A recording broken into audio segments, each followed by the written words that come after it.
আজকে সকাল সকাল হাতে আপেল নিয়ে ছাদে চলে এসেছি। আজকে পরীক্ষা করে দেখব আপেল কুল আর আপেলের মধ্যে কি পার্থক্য রয়েছে।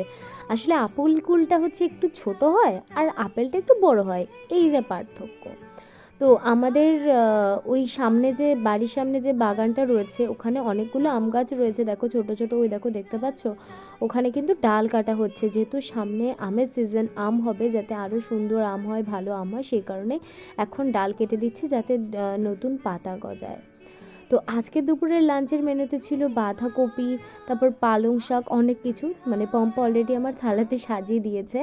অনেক রকম পদ ছিল যেগুলো এখন আমার মনেও পড়ছে না, বেগুনের ভর্তা। আর আমার বাড়ি থেকে ছিল হচ্ছে মাছের ঝোল আর বাঁধাকপির পাতা বাটা। তো দারুণ খেলাম সেইগুলো দিয়ে।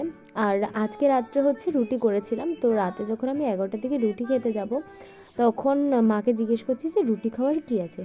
তখন মা না অবাক হয়ে গেছে, মার মনেই ছিল না যে রুটি খাওয়ার কোনো তরকারি বা ভাজা করা হয়নি। তো তখন আর কি করব, এই যে এখন আমি ভাজা করতে বসেছি। ফ্রিজের মধ্যে টাটকা সবজি ছিল, শিম ছিল, বিনস ছিল আর আলু ছিল, সেইগুলোই হচ্ছে এখন ভাজা করব। তো সবজির কথা বলতে গিয়ে আমার ছাদের আমাদের সবজিগুলোর কথা মনে পড়ে গেল। আমাদের ছাদে কিন্তু কিছু কপি গাছ লাগানো হয়েছিল, যেমন বাঁধাকপি, ওলকপি।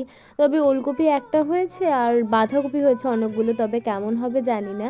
আর এদিকটা তো বেগুন গাছ হয়েছে, আর গাছে বেগুন হয়েছে, সেগুলো আমি তোমাদেরকে দেখিয়েছিলাম। তো একটা বেগুন কিন্তু তোলা হয়ে গিয়েছে, দিদা এসেছিলো, তো দিদাকে হচ্ছে দেয়া হয়েছে। আর একটা বেগুন, বড় বেগুন এখনও গাছে রয়েছে, আর সাদা বেগুন একটা একটু পোকা মতো হয়েছিল, তাই পেরে নেওয়া হয়েছে। আর একটা গাছে সাদা বেগুন এখনও রয়েছে, আর কালো বেগুনও এখনও অনেকগুলোই রয়েছে। আর লঙ্কাও কিন্তু এখনও তোলা হয়নি। তো এরকমই রয়েছে ছাদের গাছের সবজির আপডেট। তো নেক্সট দিন তোমাদের আমি যখন ছাদে যাব সবজিগুলোকে অবশ্যই দেখাবো। যাই হোক, তোমাদের সঙ্গে গল্প করতে করতে আমার ভাজি রান্না কিন্তু একদম হয়ে গেছে। সব শেষে একটু ধনেপাতা দিয়ে নামিয়ে নিয়েছিলাম। তো কেমন লাগলো ব্লগটা কমেন্ট করে জানিও।